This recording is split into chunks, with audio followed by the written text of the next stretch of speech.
सहारा India विवाद दिनों दिन तूल पकड़ता जा रहा है। पटना हाई कोर्ट से लेकर सुप्रीम कोर्ट तक मामला गरमाया हुआ है। हालांकि सहारा इंडिया के सर्वे सर्वा सुब्रत राय कल से थोड़ी राहत महसूस कर रहे होंगे। दरअसल सुब्रत राय के खिलाफ पटना हाई कोर्ट ने अदालत में सशरीर उपस्थित रहने को कहा था। कोर्ट ने इसके लिए पुलिस पदाधिकारी को भी कई निर्देश दिए थे। इस पर पुलिस कुछ एक्शन लेती, लेकिन इससे पहले ही सुप्रीम कोर्ट ने उनकी गिरफ्तारी पर रोक लगा दी है। पैसा जमा करने वालों का अब यही कहना है कि वे लोग कोर्ट के आदेश का सम्मान करते हैं, लेकिन उन मेहनत की कमाई का क्या होगा, कैसे उन लोगों को पैसा मिलेगा। इसकी वजह से किन्हीं के घर खरीदने का सपना अधूरा रह गया तो किसी ने पैसा रहते हुए बेटी की शादी कर्ज लेकर की, कोई और अधिक कर्ज में डूब गया। लेकिन सबसे बुरी स्थिति सहारा इंडिया में काम करने वाले स्थानीय लोगों की हो गई है। उनका जीना मुहाल हो गया है। उन्होंने जितने लोगों के खाते खुलवाए वे लोग उनके पीछे पड़ गए। इसमें फील्ड वर्कर से लेकर ऑफिस स्टाफ तक शामिल है। उन्हें रात में नींद नहीं आती है। आखिर वे अपने क्लाइंट का भुगतान कहां से करेंगे, कहां से लाखों रुपए लाएं? उनके पास घर में इतने पैसे नहीं है कि वे किसी दूसरे शहर में भाग जाएं। मैक्सिमम एजेंट तो गरीब गुरबे या मिडिल क्लास फैमिली के हैं। 2 साल तो सबको कोरोना ने पहले से ही आर्थिक कमर तोड़ दी। अब वे इस भयंकर महंगाई में अपना घर परिवार चलाएं कि सहारा इंडिया के इन्वेस्टर्स की मैच्योरिटी को चुकाएं, लेकिन उसके लिए भी पैसे कहां से लाएं? उन लोगों का दिमाग काम नहीं कर रहा है। कल तक सुब्रत राय के लिए पैसा जमा करवाने लोग आज उन्हें भला बुरा कह रहे हैं। उनके लिए एजेंट इन्वेस्टर्स से मार खा रहे हैं। मैच्योरिटी भुगतान के लिए सहारा इंडिया के दफ्तर में रोज रोज किचकिच हो रहा है। डेली मारापीटी हो रही है। सड़क पर भी लोग सहारा स्टाफ को मारने के लिए दौड़ने लगते हैं। एक बार आप इस वीडियो को ही देख लीजिए, किस तरह पटना में कल ही लोग मारपीट पर उतर गए थे। एजेंट को जान बचाकर भागना पड़ा।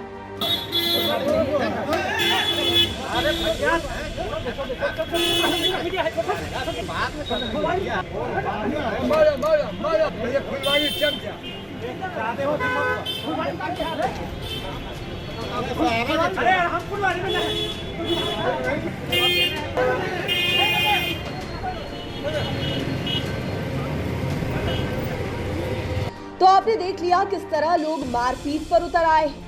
यह तो आपको मालूम ही है कि कल ही पटना हाई कोर्ट ने सुब्रत राय के खिलाफ गिरफ्तारी वारंट जारी किया और कल ही महज कुछ घंटों में सुप्रीम कोर्ट ने उनकी गिरफ्तारी पर रोक लगा दी। इससे इन्वेस्टर्स को काफी निराशा हुई है। दूसरी ओर सहारा इंडिया का ऑफिस स्टाफ हो या फिर फील्ड वर्कर, सबकी स्थिति खराब है। वे लोग यही कह रहे हैं कि सुब्रत राय तो इन्वेस्टर्स के डर से बिहार नहीं आए, लेकिन जो यहाँ के लोग उनके लिए काम कर रहे थे, आखिर वे कहाँ जाए, कहाँ भागे, कहाँ खुद को छुपाए? वे भागने के लिए भी पैसे कहाँ से लाएंगे? घर में बच्चों की पढ़ाई लिखाई पर आफत हो गई। घर में कोई बीमार पड़ गया तो प्रॉब्लम बढ़ जाती है। इतना ही नहीं, 30 साल पहले सहारा इंडिया में ज्वाइन करने वाले एजेंट, फील्ड वर्कर या फिर ऑफिस स्टाफ के अब बच्चे शादी के लायक हो गए, नौकरी के लायक हो गए, लेकिन वे अब बच्चों की कहां से शादी करें? उनके साथ तो ट्रिपल टॉर्चर हो रहा है। पब्लिक का पैसा तो डूब ही रहा है, उनकी अपनी कमीशन और इंसेंटिव वाली कमाई भी डूब गई और खुद का परिवार चलाने की टेंशन है सो अलग। आपको बता दें कि सहारा इंडिया की पूरे भारत में सबसे ज्यादा कमाई बिहार में हुई है, यानी सबसे ज्यादा पूंजी निवेश बिहार के लोगों ने किया है। इतना ही नहीं, बिहार में उनके सबसे अधिक स्टाफ भी थे। इसमें ऑफिस स्टाफ और फील्ड वर्कर दोनों ही शामिल रहे। हालांकि कंपनी की स्थिति को देखते हुए बहुत सारे लोग 2012 से ही छोड़ना शुरू कर दिए थे। जो लोग 2012 में कंपनी छोड़कर अन्य रोजी रोजगार में जुट गए, वे लोग तो कुछ राहत महसूस कर रहे हैं, लेकिन जिनके पास घर चलाने का कोई विकल्प नहीं था, वे सब एक उम्मीद से हाल तक कंपनी से जुड़े थे। कुछ तो ऐसे लोग भी हैं जो आज तक उनसे जुड़े हुए हैं। थोड़ा फ्लैशबैक में चलते हैं। एक समय था जब बिहार में सहारा इंडिया के 4 जोनल ऑफिस थे। कहा जाता है कि ये ऑफिस उस समय पूरी तरह कॉर्पोरेट लुक में था जब कॉर्पोरेट कल्चर की बिहार में शुरुआत हुई थी। बिहार में उस समय पटना के बोरिंग रोड समेत मुजफ्फरपुर, समस्तीपुर और गया में जोनल ऑफिस थे। इसके अलावा कई जिलों में भी कार्यालय खोले गए थे। ये कार्यालय कलेक्शन के आधार पर दिए जाते थे। तब केवल जोनल कार्यालयों में लगभग 2500 स्टाफ थे। हर कार्यालय में एवरेज 600 स्टाफ के आसपास थे। इसमें ऑफिस बॉय से लेकर रीजनल और जोनल मैनेजर तक शामिल थे। ये सारे स्टाफ सैलरी बेस्ड थे। हालांकि कंपनी की स्थिति खराब होने के बाद ऑफिस स्टाफ की संख्या घट गई है।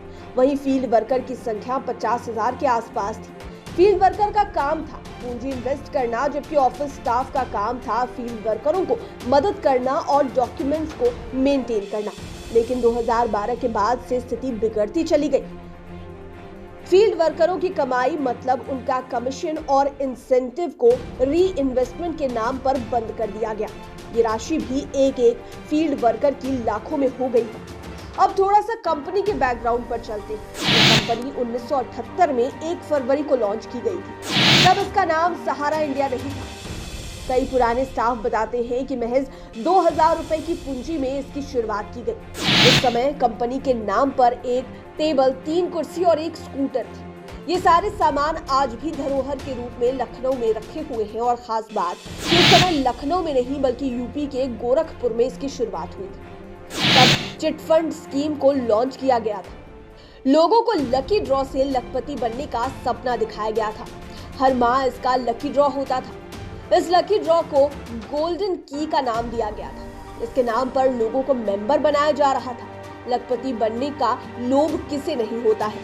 ऐसा ही हुआ और लोग कंपनी की लुभावनी बातों में आने लगे। कंपनी का परिवार बढ़ता गया, फिर सहारा परिवार बन गया। बिजनेस इतना तेजी से ग्रोथ किया कि बाद में गोरखपुर से इसका हेडक्वार्टर लखनऊ में शिफ्ट कर दिया गया। बिजनेस ग्रोथ के आधार पर सुब्रत राय इंडिया टुडे के एक सर्वे में टॉप 10 मोस्ट पावरफुल पीपल में शामिल हो गए। उसी साल से कंपनी में गिरावट भी शुरू हो गई। दरअसल आरबीआई ने एक एक्ट लाया, RNBC एक्ट 1987। इसके तहत गाइडलाइन जारी की गई। उसी समय सहारा इंडिया फाइनेंशियल कॉर्पोरेशन लिमिटेड को लॉन्च किया गया। गाइडलाइन में निर्देश दिया गया कि कंपनी की जमा राशि का 80% पर आरबीआई की निगरानी रहेगी, जबकि 20% राशि को सहारा इंडिया खर्च कर सकता है। इसे कंपनी ने स्वीकार किया। बाद में आरबीआई ने पाया कि कंपनी गाइडलाइंस को फॉलो नहीं कर रही है, तो उसने इन्वेस्टर्स को जमा राशि लौटाने को कहा।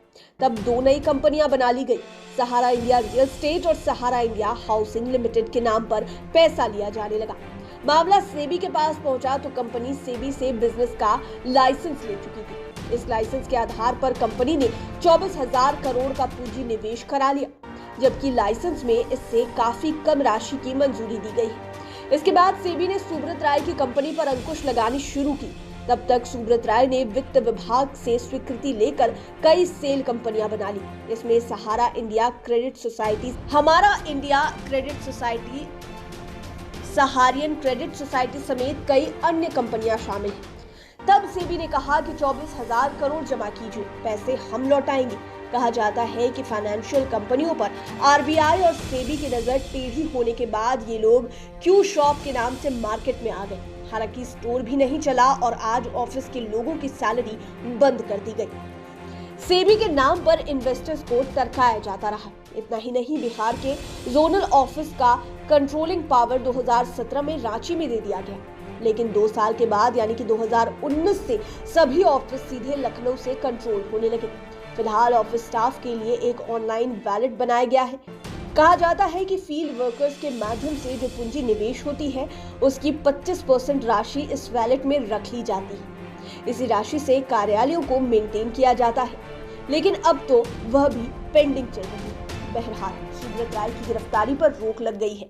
बिहार आने से बच गए हैं, लेकिन उनके लिए वर्षों से जान देने वाले ऑफिस स्टाफ और फील्ड वर्कर की जान पर बनी हुई है। उन्हें घर से बाहर निकलने में भी अब डर लगता है। घर में रहने पर पारिवारिक किचकिच अलग होती रहती है। इतना ही नहीं, इन्वेस्टर्स पूंजी भुगतान के लिए फील्ड वर्कर्स के घरों पर भी पहुंचने लगे हैं। ऐसे में वे कहां भागे, कहां जाकर अपना सिर छिपाएं, वे अपना घर परिवार कैसे चलाएं, चारों ओर टेंशन ही टेंशन है। लाइव सिटीज के लिए राजेश ठाकुर की स्पेशल रिपोर्ट। अगर अभी तक आपने हमारे चैनल को सब्सक्राइब नहीं किया है तो जरूर कर लें। ये वीडियो फेसबुक पर देख रहे हैं तो पेज को लाइक करें। आप हमें ट्विटर पर भी फॉलो कर सकते हैं। धन्यवाद।